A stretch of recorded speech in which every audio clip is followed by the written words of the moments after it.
బాధపడుతున్నాడే తప్ప ఈరోజు ఎవరు కూడా సంతోషించే పరిస్థితులు ఎక్కడా కూడా మనకు కనిపించడం లేదు. రాజన్న రాజ్యం ఇంటింటా సౌభాగ్యం అయితే చంద్రన్న రాజ్యం ఇంటింటా దౌర్భాగ్యం అనే పరిస్థితి ఈరోజు మనం కళ్ళారా చూస్తున్నాం.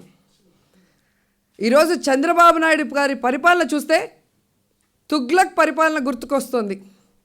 ఓటు నోటు కేసులో ఆయనకి మైండ్ బ్లాక్ అయినట్టుంది. ఏం చేస్తున్నాడో ఆయనకే తెలియనటువంటి విధంగా పిచ్చి పిచ్చి చేష్టలతో పిచ్చి పిచ్చి పనులు చేస్తూ ఈరోజు ప్రతి ఒక్కరిని కూడా ఇబ్బంది పెడుతున్నారనే దాంట్లో ఎటువంటి సందేహం కూడా లేదు. ఈరోజు ప్రజాస్వామ్యబద్ధంగా ఎన్నికైన శాసనసభ్యుల్ని కాదని ఈరోజు అక్కడ ప్రజలతో తిరస్కరించబడిన వాళ్ళని, ఓడిపోయిన వాళ్ళని, తెలుగుదేశం పార్టీ కార్యకర్తల్ని, నాయకుల్ని ఇన్ఛార్జీలుగా నియమిస్తూ మరి జీవోలు కూడా ఏకంగా పాస్ చేశారు అంటే ఇంతకన్నా దివాలా కోరి ప్రభుత్వం ఎక్కడైనా ఉంటుందా అని నేను అడుగుతున్నాను. ఈరోజు మీకు కొన్ని ఎగ్జాంపుల్స్గా కొన్ని జీవోస్ని తీసుకురావడం జరిగింది.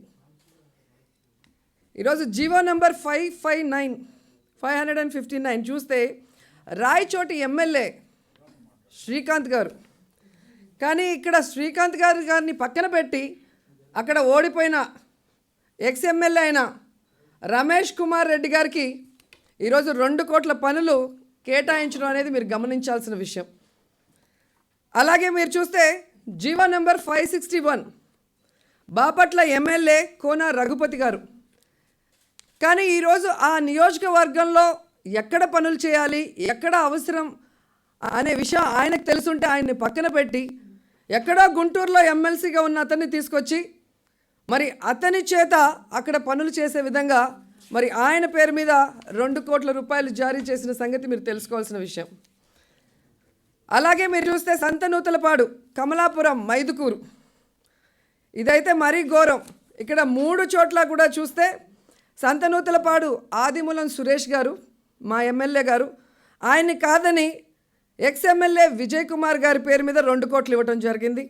అలాగే కమలాపురం రవీంద్రనాథ్ రెడ్డి గారు మా ఎమ్మెల్యే ఉండగా ఎక్స్ ఎమ్మెల్యే పుత్తా నరసింహారెడ్డి గారి పేరు మీద 2 కోట్లు ఇచ్చి అక్కడ వర్కులు చేయమని చెప్పడం. అలాగే రఘురామరెడ్డి గారు మైదుకూరు నుంచి మా ఎమ్మెల్యే ఉంటే అక్కడ ఎవరూ లేనట్టుగా టీటీడీ బోర్డులో మెంబర్గా ఉన్న పుత్తా సుధాకర్ యాదవ్ గారిని తీసుకొచ్చి ఇన్ఛార్జ్గా వేసి 2 కోట్లు మరి ఆయన పనులు చేసే విధంగా జీవోని జారీ చేయడం ఎంత సిగ్గుచేటో ఒకసారి మీ అందరూ కూడా ఆలోచించుకోవాలి.